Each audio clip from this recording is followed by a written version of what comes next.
మునగాకు అనేది ఎంత ఇంపార్టెంటో అందరికీ తెలుసండి.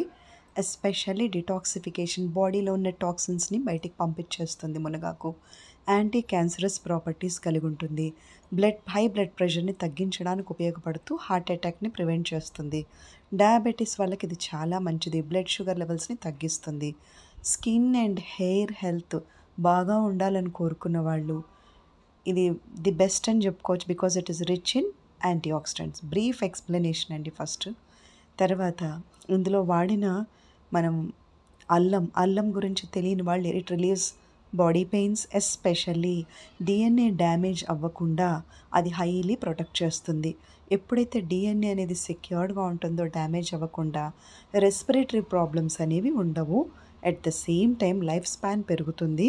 చాలా డిసీజెస్కి డిఎన్ఏ డ్యామేజ్ డిస్ట్రక్షన్ జరగకుండా ఈ యొక్క రాడికల్స్ నుంచి బాడీని కాపాడేది యాంటీ ఆక్సిడెంట్ రిచ్ ఫుడ్స్. అందులో జింజర్ ఒకటి. తర్వాత చాలా బెనిఫిట్స్ ఉన్నాయండి, బ్రీఫ్గా చెప్తున్నాను. అయితే బీట్రూట్ జింజర్ వేసాం కదా.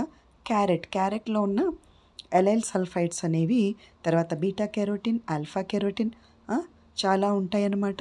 వైటమిన్ ఏ రిచ్, అది ఆల్వేస్ ఎప్పుడు మనందరికీ తెలిసిందే. Iron rich foods also, these are all 3 things. అయితే అందులో క్యారెట్లో ఉన్న carotene which is very good for our eye హెల్తే కాకుండా యాంటీ ఆక్సిడెంట్ రిచ్ ఫుడ్ కాబట్టి డిఎన్ఏ డ్యామేజ్ని ప్రివెంట్ చేయడమే కాకుండా అట్ ద సేమ్ టైం మనకు ఆక్సిడేటివ్ స్ట్రెస్ నుంచి మన హెయిర్ని, స్కిన్ని బాగా ప్రొటెక్ట్ చేస్తాయి. మంచి ఫేస్లో గ్లో రావడానికి, హెయిర్ చాలా లస్చరస్గా మనకి చక్కగా ఉండటానికి ఎప్పుడూ అండి ఇంటేక్ అది 80% హెల్ప్ చేస్తే ఎక్స్టర్నల్ అప్లికేషన్ అనేది ఒట్టి 20%. 100% ఏమీ అది మనకి హెల్ప్ చేయదు. ఇప్పుడు బయటికి వెళ్ళినప్పుడు హెయిర్ మనకి డ్రై అయ్యి రఫ్ అయితే దాంట్లో కొద్దిగా ఎలాస్టిసిటీ క్రియేట్ చేయడానికి మాత్రమే ఎక్స్టర్నల్ అప్లికేషన్ మనకి హెల్ప్ చేస్తుంది. మోర్ ఓవర్ అంటే అది బెనిఫిట్ లేదని కాదు, ఎక్కువగా మనం 75-80% ఫుడ్ ఇంటేక్ అనేది బాగుంటే మనం కోరుకున్నట్టు స్కిన్, హెయిర్, ఐస్ అన్నీ బాగుంటాయి, విజన్ అన్నీ కూడా. అలాంటిది ఇంకొకటి ఒక 4-5 ఇలాచీ వేశాను, 4-5 దాల్చిన చెక్కలు వేశాను. ఇవి రెండు ఏంటి, దాల్చిన అందరికీ తెలిసిందే cinnamon which reduces blood glucose sugar levels. Elaichi it is very very good for our heart health. At the same time this elaichi ఏంటంటే బయోటిన్ రిచ్ ఫుడ్. ఇప్పుడు చూడండి ఇవన్నీ కూడా బయోటిన్ రిచ్ కాబట్టే మన హెయిర్, స్కిన్ చాలా అందంగా ఉంటాయి. అలా ఈ చాయ్లో నేను ఇంకొకటి ఏం చేసాము, సిట్రిక్ యాసిడ్ అంటే లెమన్ ఎక్కడ ఉంటే అక్కడ ఒకటే అండి. వెజిటేరియన్స్ అందరూ ఖచ్చితంగా ప్రతి ఒక్క ఫుడ్లో మ్యాక్సిమం లెమన్ ఉండేలా చూసుకుంటే అది విటమిన్ సి అండి. సిట్రిక్ యాసిడ్ ఉండటం వల్ల అది గ్రేట్గా అది మినరల్స్ అన్నిటిని అబ్జార్బ్ చేసుకుంటుంది. ఎంత తిన్నామనేది కాదు, ఎంత బాడీకి అబ్జార్బ్ అయిందనేది ఇంపార్టెంట్. అయితే ఇక్కడ సిట్రిక్ యాసిడ్ అనేది ఈ టీలో ఏంటంటే ఒక ఇంపార్టెన్స్ అండి. మన టైప్ 1 డయాబెటీస్లోనేమో మనం ఏ ఫుడ్ తీసుకున్నా అది కార్బోహైడ్రేట్ నుంచి స్టమక్లో గ్లూకోజ్గా కన్వర్ట్ అయ్యి అక్కడి నుంచి అది బ్లడ్లోకి గ్లూకోజ్గా వెళ్ళిపోతుంది. ఆ గ్లూకోజ్ని తగ్గించడానికి ప్యాంక్రియాస్ ఇన్సులిన్ అనే దాన్ని రిలీజ్ చేస్తూ వెళ్తుంది. ఎప్పుడైతే కార్బోహైడ్రేట్ రిచ్ ఫుడ్స్ ఎక్కువగా తీసేసుకుంటామో అక్కడ ఇన్సులిన్ అనేది అయిపోయి ప్యాంక్రియాస్ ఇంకా లేదని చెప్పేస్తుంది. అంటే అది ఇంకా ఇవ్వదు, ప్రొవైడ్ చేయదు. అది టైప్ 1లో. టైప్ 2 డయాబెటీస్లో ఈ సెల్స్ ఏవైతే ఉన్నాయో బ్లడ్ గ్లూకోజ్ లెవెల్ని తిరిగి అవి లివర్లో స్టోర్ చేయడానికి, తర్వాత గ్లూకోజ్ అంటే ఎనర్జీ కదా, తర్వాత మజిల్స్లో ఏమో మనకి గ్లైకోజన్ ఫామ్లో అది ఎనర్జీ రూపంలో స్టోర్ చేస్తుంది. అయితే ఎడిపోస్ టిష్యూలో, ఫ్యాట్లో కూడా అది కొంతవరకు స్టోర్ చేస్తుంది. కానీ టైప్ 2 డయాబెటీస్లో సెల్స్ అనేవి ఎటువంటి యాక్షన్ కానీ రియాక్షన్ కానీ చూపించవు.